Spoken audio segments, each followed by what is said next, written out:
Hello and welcome back. Today's special guest is Manini Anandani. She's the author of Mandodari, Queen of Lanka, published in 2018 by Puffin Books. She's originally from India, from Mumbai. She is a Vastu consultant, a mythologist. She does horoscopes. She's a Tantra practitioner and much more. So, welcome to another episode of Breadcrumbs to Blueprints. And welcome to the show, Manini. Thank you, Natalie. Thank you for having me. I'm really excited. So let's start at the beginning. Yeah. Let's start where it all started from. So you were originally from Mumbai? I'm originally from Mumbai, India, yes. All right. So I, as a third generation astrologer and Tantra practitioner, I come from a lineage of very powerful spiritual healers.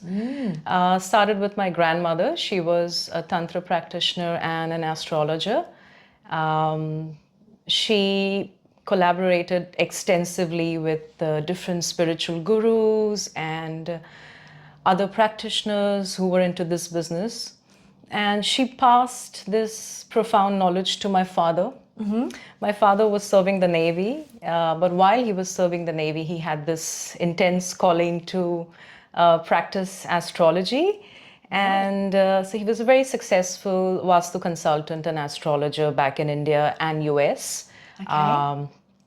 And I guess I had it in me when I was around, I can't put an age to this particular experience, but I think I started practicing 10 years ago with astrology, Vastu. And did you have a calling as well? I did. I think it's now my time to take this legacy forward. And I had a strong calling, and there has been an incident which which has made me look at myself differently. I'm sure all of us have that experiences. But there was this one particular incident which makes me look at myself differently. And would you like to share that with the audience? You don't have to. Yeah, absolutely. Yeah. So I'm also a mythologist and astrologer, yes, Vastu consultant. We go to different places for a Vastu consultant. We just read the energy of the house and then align the elements. So there is Agni, there is Vayu, there are different elements. So this is because I have to ask right from the beginning as an absolute newbie to this. Yeah. I've been dying to ask you since the beginning. Yeah. A Vastu consultant, perhaps for people who don't know what that is, what you do, would you be able to define that for us, please? Yes. So Vastu is nothing but science of architecture. Science of architecture and also living. So when you start dwelling in that house, it's where you put what to get a very holistic result of that particular place. Right, like an holistic interior designer and decorator. Yes, absolutely. Yeah. Wow. Okay. Yeah. So what are the fundamentals? Go into that a little bit more. The fundamentals of Vastu, so it's based on different principles. So I'm sure you would know there are 16 directions, not just 4. So there you have north, you have northeast, east of northeast, and so on. Okay. So there are 16 directions which are further part of those 4 directions.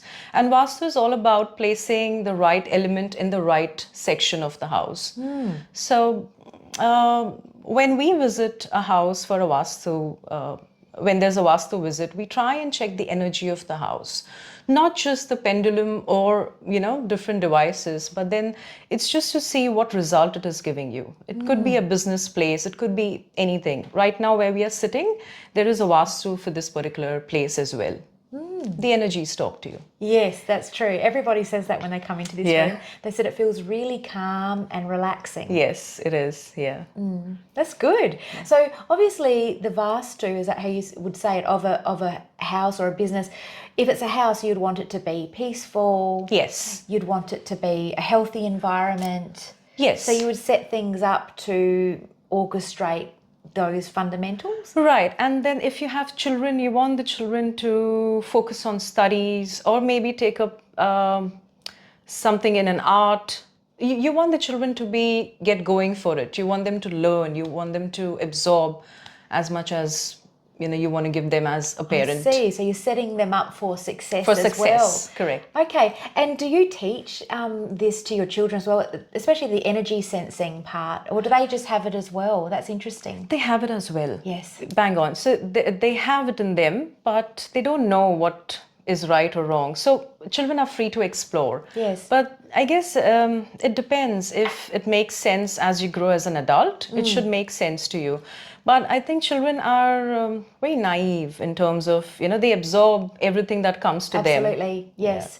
And it's hard to know when it's a natural, innate ability, Right. what the difference is, because it's natural. So It's you natural. don't know what it feels like for somebody else to perhaps Right. not And have and that. that's when, parenting comes into place. Yes. You as a parent, you want to just inculcate the right kind of energies for your child. It differs from person to person. Yes. But yeah.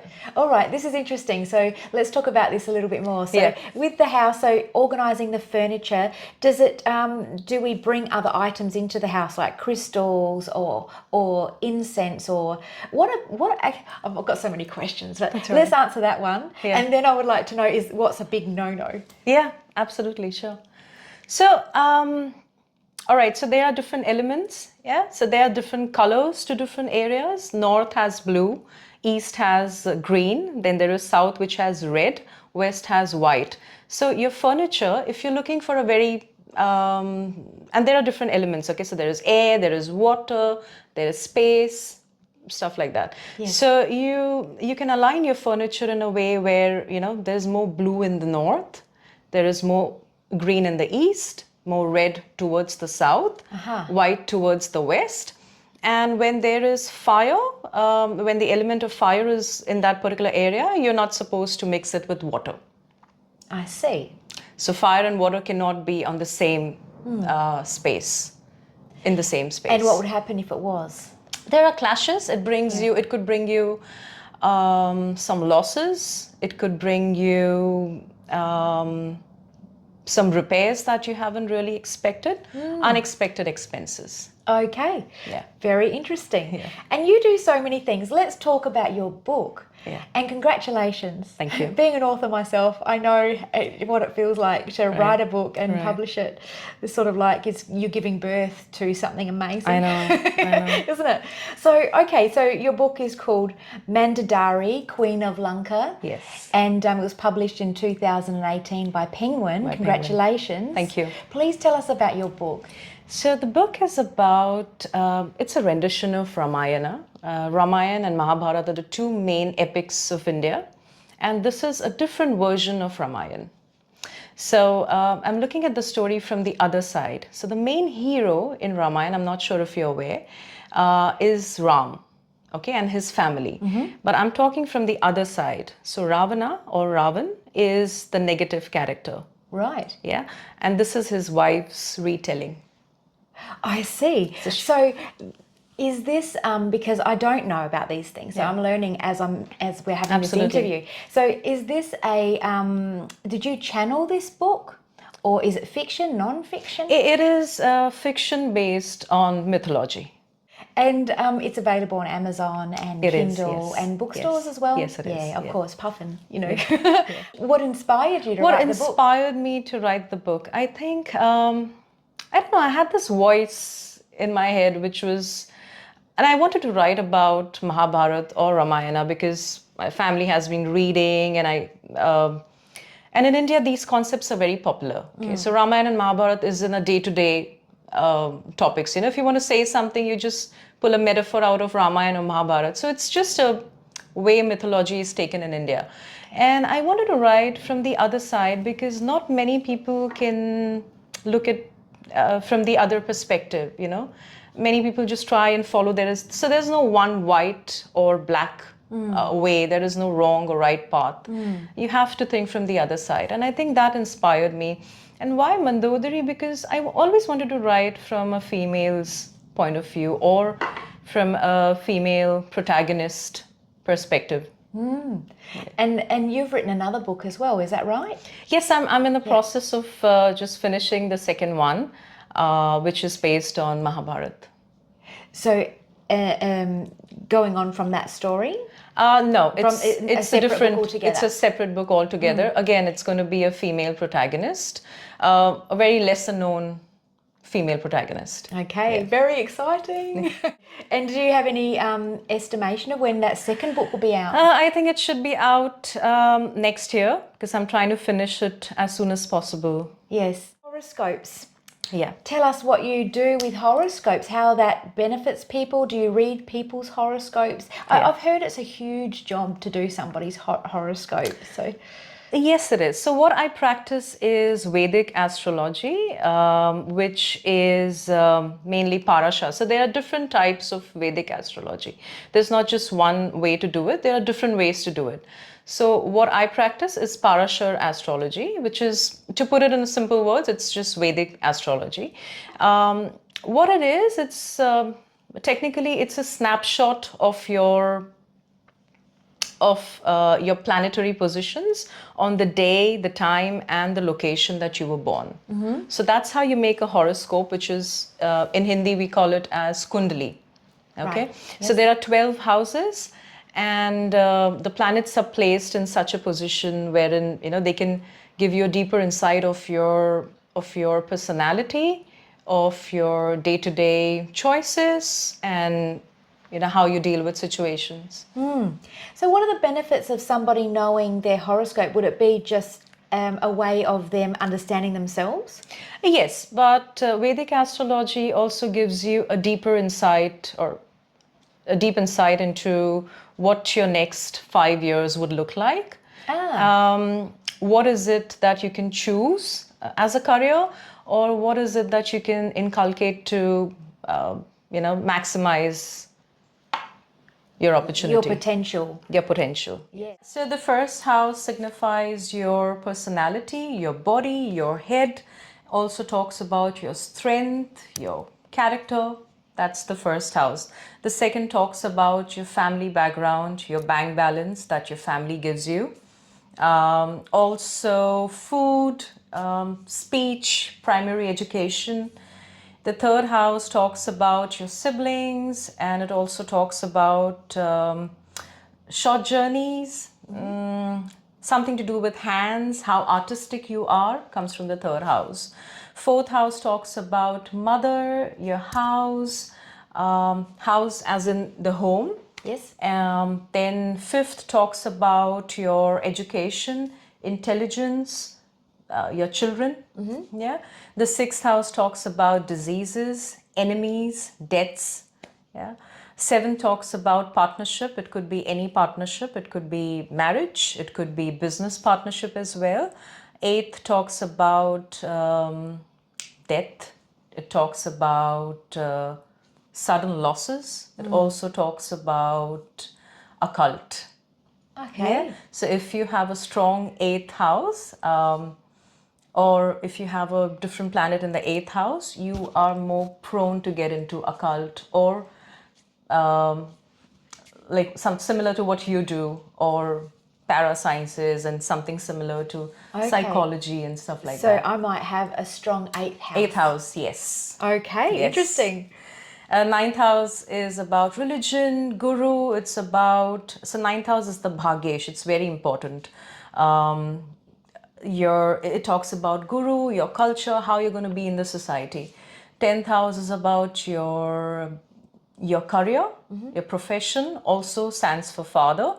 Then 11th house is all about income, also about desires, and 12th house is about expenditure and travels.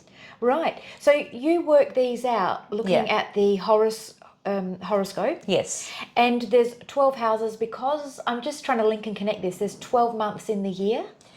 There's 12 star signs. Or I've heard there's maybe even 13 now, but who knows? Not really, but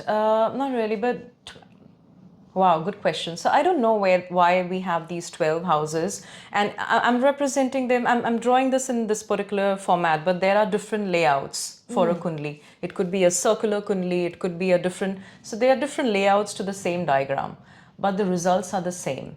The Right. reading is the same in Vedic astrology.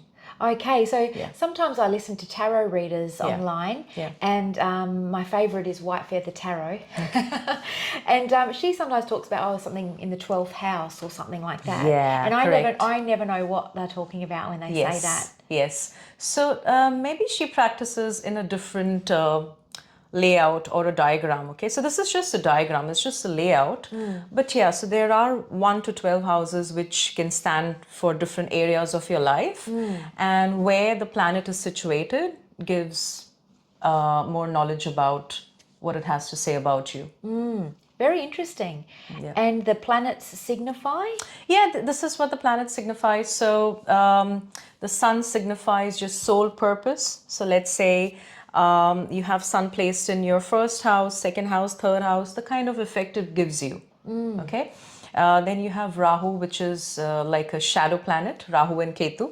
I'm sure there are different names to this in Western astrology. Then, which is like a blind spot. There is Moon, which gives you the special talent. So if someone has Moon in the first house, you are the talent, you're multi-talented.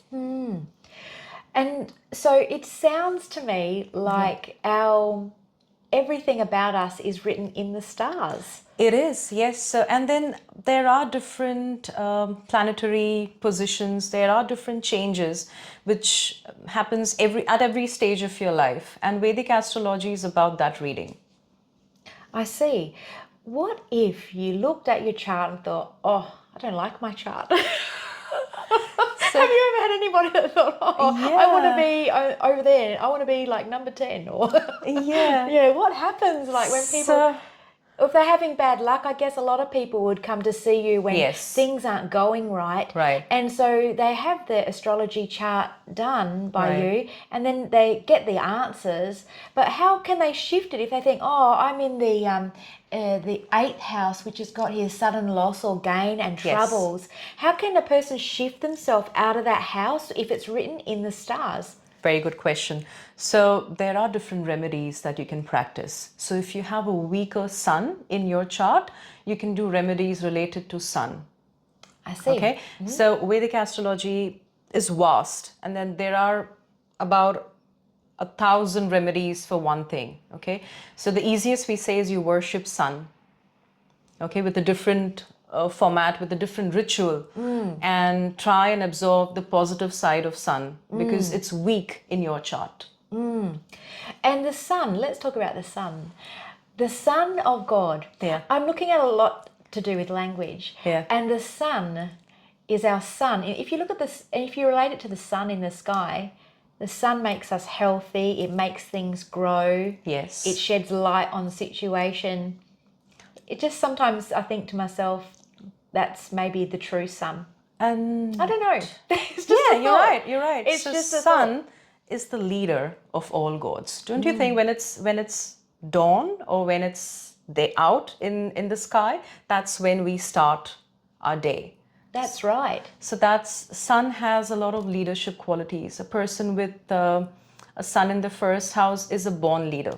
Okay, any situation, this person comes out shining and controls the chaos. Sun in the 10th house. This is just amazing, incredible knowledge that's been passed on for eons. Yes. Because to acquire this knowledge comes such a fine-tuning over millions of years to be able to interpret what this all means. Right. And I consider huge. It's huge. And I think I just know maybe a dot bit of what it is in actual sense, because this is a vast subject. You cannot be an expert of astrology. I think nobody is.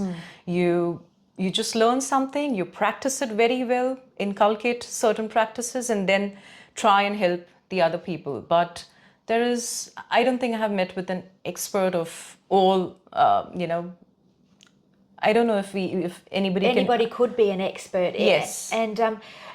And because I'm looking at the greater consciousness of things, things do change, as in our awareness shapes reality. And True. so as awareness gets molded and shapes and shifts, then perhaps that could influence the houses as well, I'm thinking. Yes, it does. Yeah. And Yeah. moon does influence you. So if there are changes, so I've had clients who are very moody or very anxious when it is maybe a full moon or a new moon. There are clients like that who are very in tune. very in tune.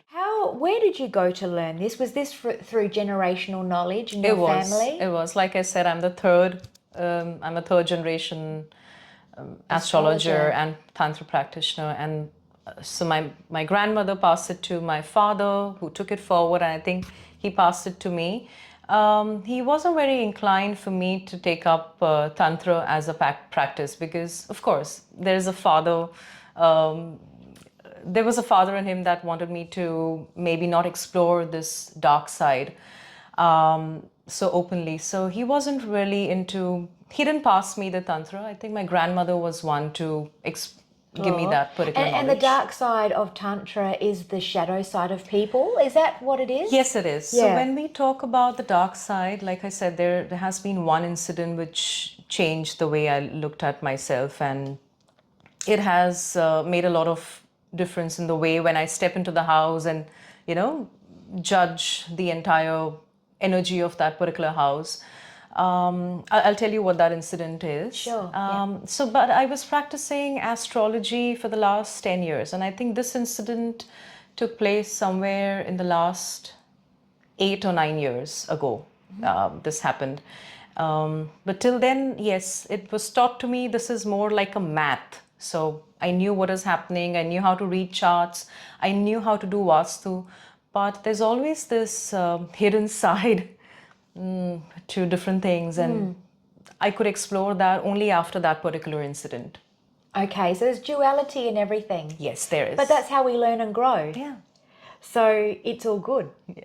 Mythologist. Yeah. Let's go into that part of you. Yeah. Because you are a mythologist. I am, and I think that's also a very vast subject to study. Comparative mythology is all about learning or reading or comparing different myths from all around the world, from different cultures. Yes. And the idea is to identify similar themes, similar myths from all around the world.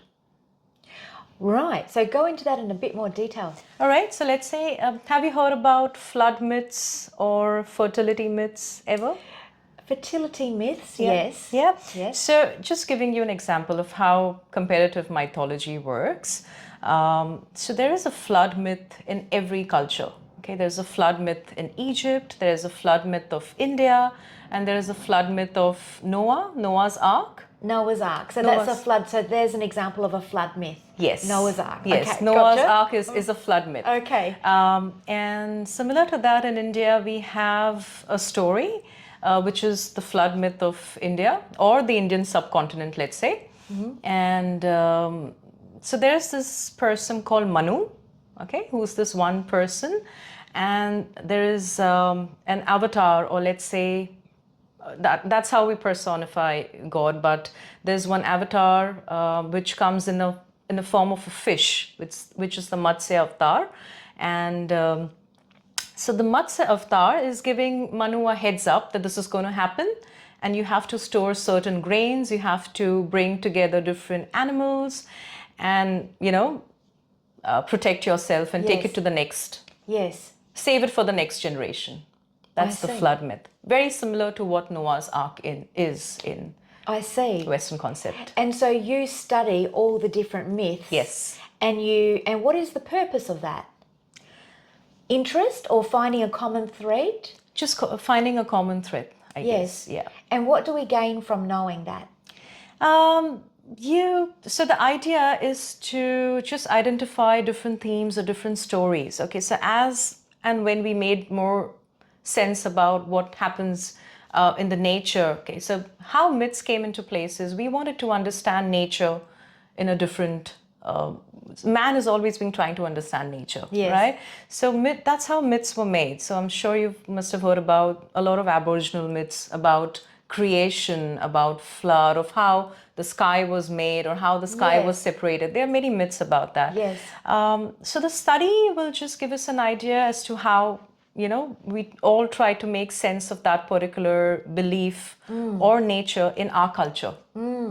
Okay, you're reminding me of a book that I read. I can't remember the name of it, but the author is Dolores Cannon. Oh, okay. I just love Dolores Cannon, and she was a hypnotherapist and would regress people to past lives. Right. And she was so good at it. And there would be people there singing children's songs or telling about their myths and stories that were lost. Right. And she was bringing the knowledge into the Right. now. So the thought that came into my mind, you knowing this, and is that the myths will never die because you're keeping them in the now by Yes. sharing them. By sharing them. By or sharing making them. more sense of them.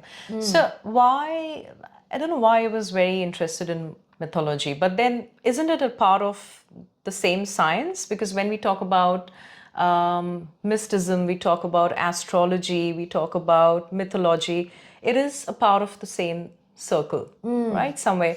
So as a mythologist, it gives me a good understanding of different cultures. So when I have clients, I don't get clients from one particular culture.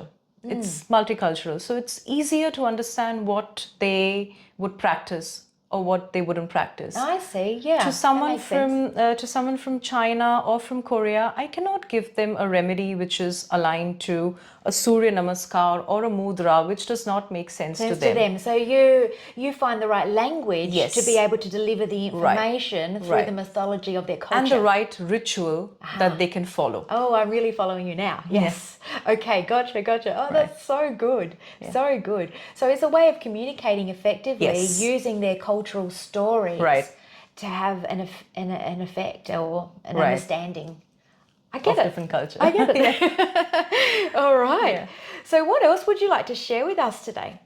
You've done so much, and you know you best. So, what would you like to share with us? Yeah, so like I said, there's astrology, there is Vastu that I do. I also like to talk about mythology and different myths, and I'm still learning. It's a vast subject, I'm still learning. There's this course that I took up back in Mumbai, which helped me to align my reading or, understand what I should be reading. Tantra is something that I took from my grandmother. And there was this incident that happened. I'll touch base on that.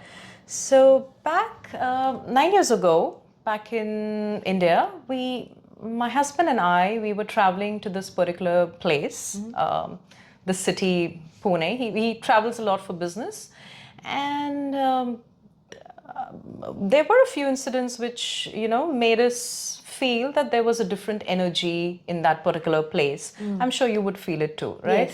Yes. So we stayed at this hotel, which was a good hotel, okay? Yes. But we experienced something which was supernatural. And I tried to, because we are so much into education and learning, and that I try to just ignore it. Yeah. Rationalize it. Yes. Yeah. I thought maybe it's someone knocking outside or something else, but that wasn't Very something. left side hemisphere of the brain, logical, analytical. Right. So what I felt was something different, and so my husband was asleep, and I had my daughter sleeping with us in the room. And I was awake. I remember I was watching something on TV. I was watching Harry Potter. And while I was just awake, it was when we entered the room, there was this different energy that we could feel. Right. Something unpleasant about that room. Okay. And my husband played something what we call as a Hanuman Chalisa. I'm not sure if you've heard of it. So Hanuman is a deity, is a protective deity. Okay. Okay. So he was chanting he just played it on. He just played it on his phone. Oh, I see. He doesn't do that very often, you know. Yeah, but he felt it as well. Yeah. So this was unspoken between This was you both. unspoken. So you didn't actually communicate that you both were uncomfortable, but your husband intuitively got his phone and started playing this. And I was still Wow. I was still like, okay, let's move on. And then we had dinner, and then he was asleep. And I was, like I said, I was watching Harry Potter, and I could hear this different footsteps. Okay. And when I heard those footsteps, I thought maybe it is someone outside making some noise. I wasn't sure what it is exactly. Yeah. And yeah, but in about 15-20 minutes, I felt that someone was trying to invade my personal space. Yeah.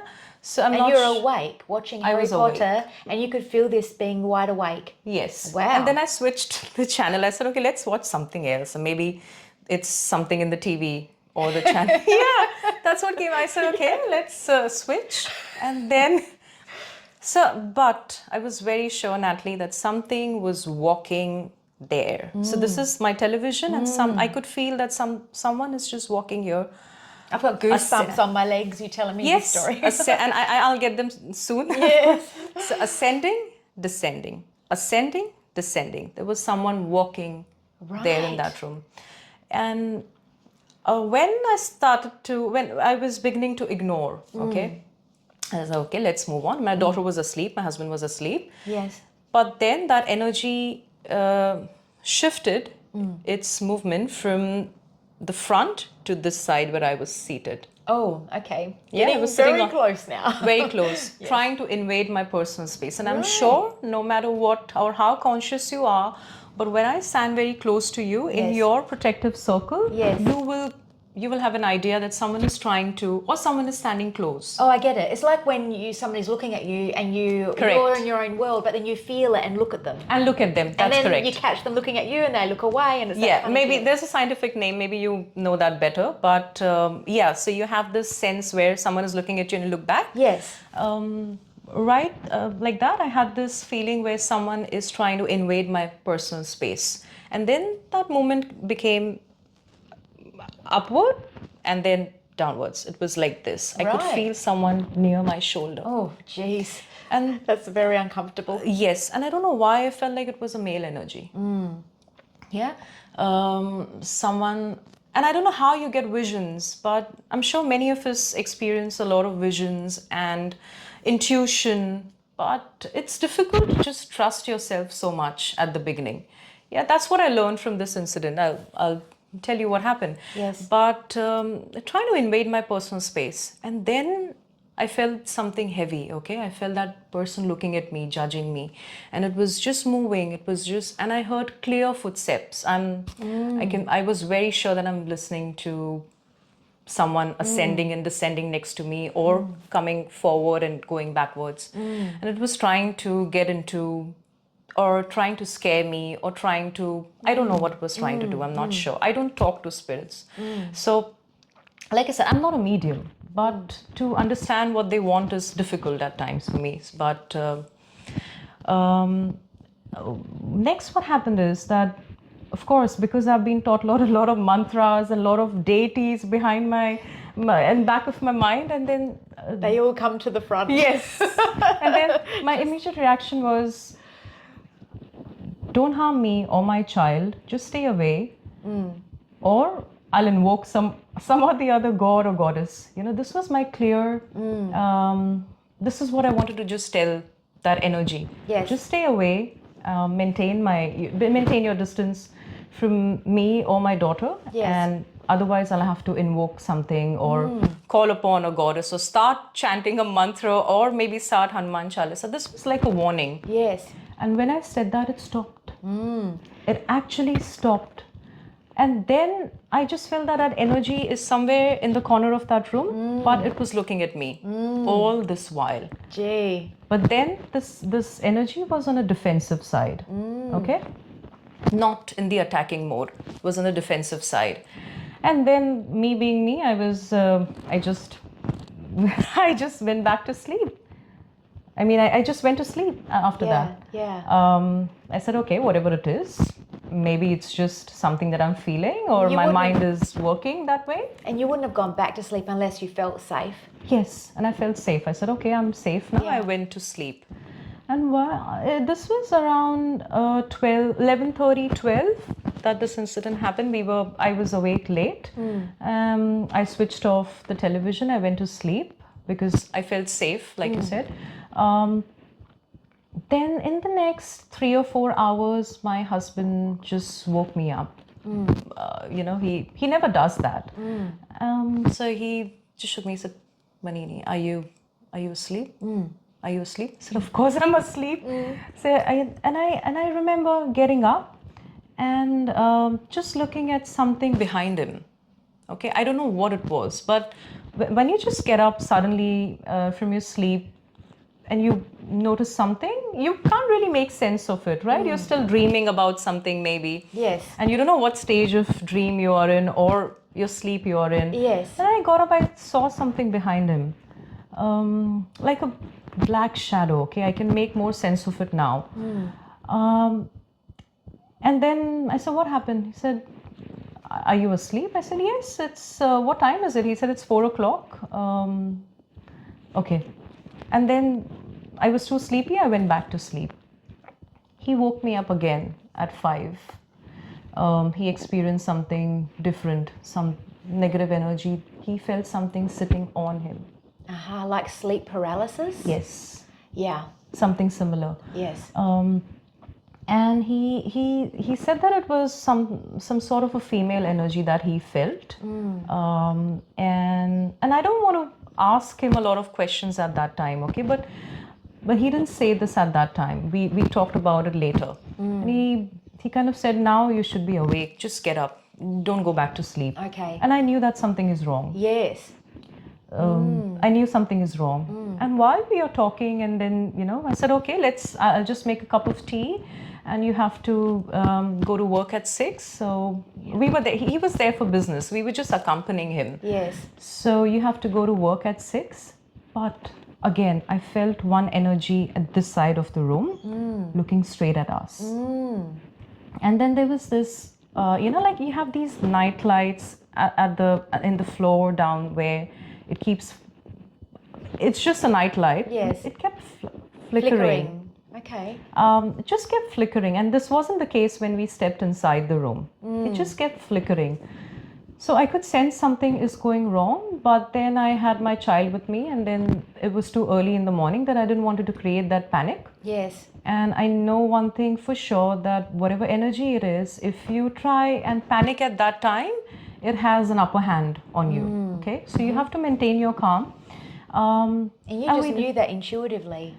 Yes. To keep calm. Yes, Yep. but since my grandmother used to collaborate with a lot of leaders and Tantra practitioners, so it was in the family. We knew these things, Okay. We just knew these things. And Yes. so I said, "Okay, let's stay calm." And we never talked about it. And he had to go to work. And he just asked me, "Are you going to be fine if I step out?" I said, "I'll be fine. You should Yes. go. You're here for business. And I Yes. think you should go for this important meeting." Yes. And I remember him getting ready, and we not discussing anything. He got ready, and I told him that don't look back. Okay, once you step out of the door, just don't look back. Get going, and we'll talk on the phone. Okay. And there were different signs. Some people in the hotel. Some people were like, "Okay, you're a family, but usually it's just couples who take this place, or this place is not really for family." I said, "Really?" I said, "I didn't know this is a hotel which is supposed to be just for business." And we were there for leisure. So when he stepped out and when I opened the door, it's a very eerie feeling that I got. And that corridor was really dark. Out of your hotel room. Of the room. The corridor was dark. Was dark. No lights. Normally there's lights down a corridor. Yes, and Yeah. they were very dim lights, okay? It was not very clear. And when we opened the door and he stepped out, I felt that there were around 18 to 20 pair of eyes on me. Oh my goodness. Seriously, and that feeling, I'm telling you, when I'm narrating this, I still have goosebumps. Look at my Because- arms. Yeah. I've got goosebumps. So I had about 18 to 20 eyes on me. Gee. But I told him, don't look back, because it's a concept in India that, if something is calling or something unpleasant is happening, you just don't look behind, you just take the path, okay? Yeah. You just get going. Yes. And he stepped outside that corridor, and I shut the door. I said, "Okay, whatever it is, let's go back to sleep." let's be normal again. And then, How are you going to go to sleep after that? That's just no. a defense. I think that's just a defense technique. It's my way of defending myself. So I said, okay, I just pulled up the blanket. I went back to sleep for around 2 hours. It was disturbing, but then I made myself sleep because I wanted to be normal. I just wanted to be regular. Me. And then it was a very unpleasant situation. We wanted to shift to a different. No, I was supposed to go back to Mumbai, and we were expecting a driver and a car to be there at 12. And my husband just called me at 10:30. He's like, okay, he's not going to be there by 12. I think he's going to be there by 2 or 3. And I couldn't hold it more because I was just. You were feeling it, and this is like, no, it's too long now. I need to get out. Yes. And I said, really? I said, I don't know. I was just, now, this was the point where I've lost the energy to, or let's say that I was done defending myself or my daughter. Yes, okay? exactly. She was awake by 8 a.m. or something. So I had to play with her and then, do stuff like that. But I could constantly feel those 2 eyes upon me, which were in the room. Yeah. Okay. The corridor was okay. We went out for breakfast. It was okay at that time. But when my husband stepped out at 6 o'clock in the morning, it was dark and I felt those eyes on me. But when we stepped out in the morning, there was nothing of that sort in the corridor. But in the room, I still felt a lot of energy. Okay. And then there were many things that happened, Suddenly, you wouldn't believe what happened is, I heard someone knocking at 11 o'clock and it was like, okay, when I opened the door, my husband was standing there. He was there for an important meeting, but something, okay, he said, I don't know how I landed up here. Something just got me here. I remember taking the keys. I remember just getting inside the car and something just pushed me here and something just told me that you need me more. And I hugged him and like, okay, this is the time when I needed you the most because my energy was down by that time. So he left really early in the morning and he was back by 11 a.m. Hang on a minute, I'm confused. He went to did he go to the meeting? He went to the office, yes. But he had this meeting yes. at around 11:30 or something. But he was at work, he was just in different meetings, yes. But the one that was at 11:30, he missed it. He just got in the car to go, but decided to drive back home or back to the hotel. Back to the hotel. To me. To you, yeah. So he said, I don't know, there was this certain energy that told me that you need me. And then it just got me here. And he said that, I realized that I'm standing here when you opened the door and hugged me. He didn't realize how he got to the hotel. Yeah? Incredible. He's like, I knew I'm driving. I knew that I'm here, but I don't know why or what's pushing me towards you. So bizarre. I said, okay, let's talk about it later. What happened? Yes. And he's like, okay, I'm just going to ask you one question before we step out of this room. Did you hear footsteps? Oh, wow. So he heard them too. Wow. And that changed everything. I said, okay. So I said, yes. He said, did you hear knocking? I said, I don't know if it was knocking, but I heard footsteps for sure. Yes. Okay. And then we just packed everything and the room was sort of trying to call us back. I left my daughter's sipper bottle inside and I wanted to go inside or my husband wanted to go inside and we stopped each other from going back to the room. We just sat inside the car. We said, okay, whatever it is, we are not going to harm anyone and we are not expecting any challenges and let's drive on. And we started driving, we sat in a restaurant and then we had lunch and then we talked about our experiences. Yes. I said, I felt it. I thought you're not feeling it. So, and he was like, okay, you're trying to defend yourself, your daughter. What about me? I said, no, I didn't know that you would be feeling something like that. Yes, yeah. So when he was waking you up, he was feeling it as well? Yes, he was feeling someone on him. Oh, and he didn't want to alert you? That's when he thought that he needs me, and when he reached out, something was on him, is what he's saying. Yes. And he says that when I touched you, is when that energy just stood up, and that's the moment when I just looked up. I saw behind him. I don't know what I saw, but I saw like a shadow-y thing, okay, and that was a lot when we discussed everything and we went back. And I was supposed to drive back to Mumbai and he was supposed to stay in Pune. Of course, he chose another hotel at that time. Absolutely. Yeah. And then, so we try to make a lot of sense out of it. But then whatever happened is, I think I just went back home. With my mom, my father, and my brother, I made like a circle. And I said, I want to tell you all something. This happened. My father heard me, my brother heard me, my mother heard me, and they were like, okay, whatever it is, are you all okay? Are you all safe? I said, yes, it is. And my father just said one thing that, you shouldn't have risked it. If you were feeling that energy the previous day, then you shouldn't have risked yourself with your daughter to be in that particular hotel. I said, but who would make sense out of it? It's not written anywhere. Yes. So, but then I went to my grandmother after a few days, and I told her the same incident because it was still in me to discuss it, you know. Yes. Yes. So to make more sense of it, and then I remember I went to my grandmother's place, and while visiting her, I just sat down casually. I told her this happened and stuff like this happened, and I felt someone coming into my space, and she just heard me, and she's like, okay. And my grandmother was not an easy person in the family, okay? She was a typical mother-in-law to my mother, and creating a lot of, she was commanding all this while. But of course, I think this comes with practice. When you practice a lot of this stuff, or you practice a lot of Tantra, there's a different part of yourself that pulls you to anger, angst, and how you have to control that. Yeah. So, but she heard me in a very calm way, and then she said, okay, so what did you do? So I said, I didn't say any mantra or anything. I just told him to stay away. And she asked me, so did he hear you? Did he listen to you? So I said, yes, he did. And he said, did they disturb you? I said, no. When I wanted them to stand away, they were away. So she said, okay, so that means they heard you. And how will they not hear you? You have our blood and flesh, and you come from a lineage which has controlled so many things, and you have it in you.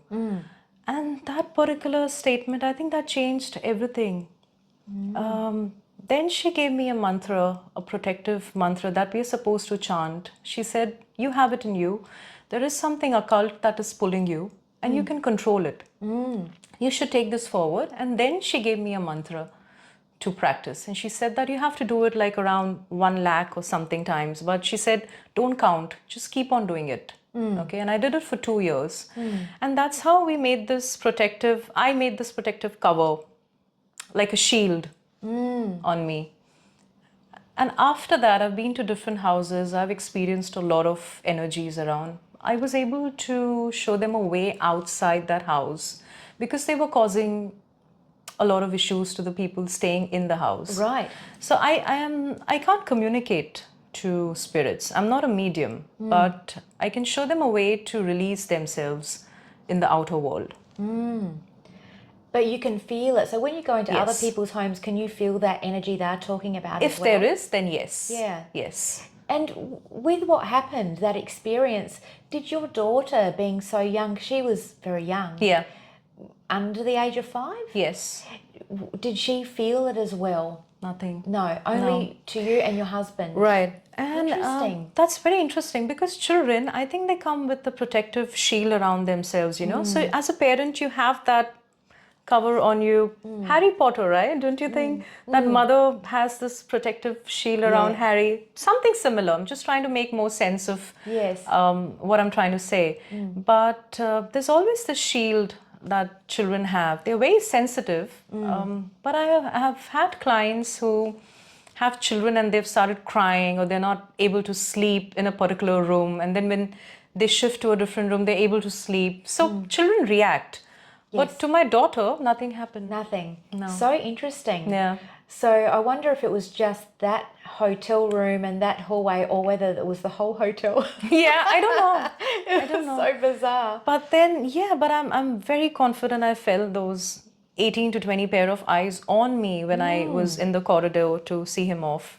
Be nice to know about the history of that place and whether other people have reported similar events? Yeah, I think that hotel was built up on a place which was like a huge farmland or a barren land, and then it was taken over, and there was a lot of construction happening in different sections of that particular area.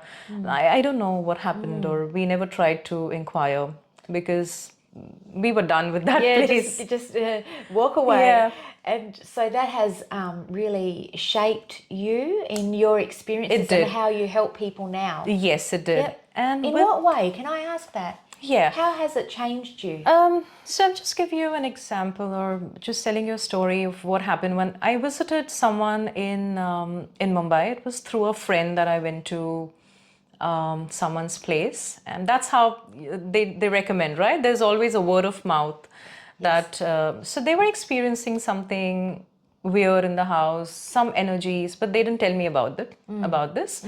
They just said that we want to do a Vastu consultation because there's a girl in the house who's not very friendly, and she is not able to select the right career for herself. She's not able to make a choice, and the mother is also, the lady of the house is also disturbed. But they didn't give me a background about any energy or anything like that. Okay, just the actual physical human people living in the home. Yes, All yes. right. And they want to get a Vastu correction done. Okay. To just see what is wrong. Change the energy of their house. Yes, Yeah. yes. Like a Feng Shui or a Vastu concept. Yeah? Gotcha, yeah. So, and the man of the house was a banker, very rational in terms of thinking, and then he wasn't very okay with the idea of, and it's like invading someone's space, right? When you go into someone's house and tell them you cannot keep your water jug out here, you have to take this television and put it this side, and this area should be free, this space should be free. It's like telling them what to do in their own house. So it's not an easy thing to do. No. But yeah, and I try and, avoid major changes. I just want to tell them what is a strict no-no or a must-do, okay? Okay. So when I went to this house, this particular banker, so he was just trying to make sense of what I do. So I went to this house, and I wasn't really welcomed so much because, of course, it's like invading someone's home and telling them what to do and what not to do. And I started checking. So I had my compass on. I had my the pendulum that we usually use, but I didn't need it that day. And with my compass, I was just looking at directions and seeing where is the first bedroom, where is the second bedroom, where is the living room, where is the bathroom, where is the toilet. And this girl was sleeping in one of the rooms, which was just the entrance. And then there was this room next to the entrance of the house. Again, weird energy. I wouldn't say different of I felt something, but there was a very unpleasant Feeling in that feeling room. in that room. And it was strange. They had this washing machine in that bedroom. That is strange. I've never seen a bedroom with a washing machine inside. Right. Yeah, and there was this big, what do you say? The bookshelf, which was on her bed. Okay, was just above her bed. Okay. I said, "Is your daughter sleeping in this room?" And then you're blaming her to not make the right kind of decisions. It's like a lot of burden on her. So how can you sleep under such a big burden? And there were books. There were a lot of paperwork. There was a lot of stuff inside that bookshelf. Yes. Okay, it was not a very nice, It's cluttered. clean. It sounds cluttered and So that's what Vastu is about. It's not just about the direction. It's how you live, or how clean you keep that place, or how welcoming it is, how balanced the energy is. Yes. So that's what Vastu is. It's not just the construction or the architecture part of it. It's how you start living in that house, how you put your shoes together. Your house is decluttered. So there was a lot of clutter in that room, and then you cannot blame that girl to make too much sense of her career if she has so much clutter inside her room, right? So very chaotic. And did it change after that? So after that, did they take the advice and remove the bookcase? And did she? I don't know. It was my job to just tell them what to do, what changes to make, and then it's upon the family to do it or not do it. So I don't have control after. If they want to do a second consultation, there are many people who like to do a second consultation to just show if it's done correctly or Yes. if the place looks more vibrant or inviting, Yes. more energetic. But this family didn't choose to do that. But yeah, the girl did reach out to me saying that, you know, she's feeling much better, and then she's able to clear, she's able to maybe make better choices. But there was nothing from the father. And then as and when I started, you know, going around the house, and then I sat in the living room, and then this mother and daughter are looking at me with, they wanted to say something. Okay. Okay. And just with my defensive shield, I'm like, okay, what is it that you want to talk about? Okay. I can tell you this and this is happening in the house, and she's not able to make right choices, and maybe this would have brought a lot of sudden expenses, and this is what is happening right now, and y'all are not talking and stuff like that. This is what I can gauge out of your Vastu. Is if this is happening, this and this is what you should be doing. Yes. After we did that, the mother and the daughter are just looking at me. Yeah. And I wanted to talk more because I started feeling a few eyes. And a few eyes. Eyes on me. And then I sat in the living room. These people are sitting here. And but how would I say that? It's not very kind. It's not very kind to say that, you know. Sorry, It's not very friendly to go into someone's house and say, oh, you have a presence, or you have an attachment in the house. It's not very pleasant to do that. No. Unless you ask me, I cannot get there. Yes. So you have to ask for a solution. That's how it works. Yes. So I was looking at them, and then they were looking at me. I said, is there something else you want to talk about? And the mother started crying a little. Oh, gee. Okay. And then the father, who's the banker, said, say, do you feel any presence in the house? They were waiting for you to say something. They But didn't I want to can't say that. Yeah. And when I just went around, and especially in that room, Yes. I felt an energy. Yes. There was a positive energy, there was a negative energy as well. Yes. But when I went around and all, these energies were not okay for me to look around. Okay? Yep. So I sat there, I said, yes, if we want to talk about it, then yes, I can feel three energies around you. I think two of them are not very friendly.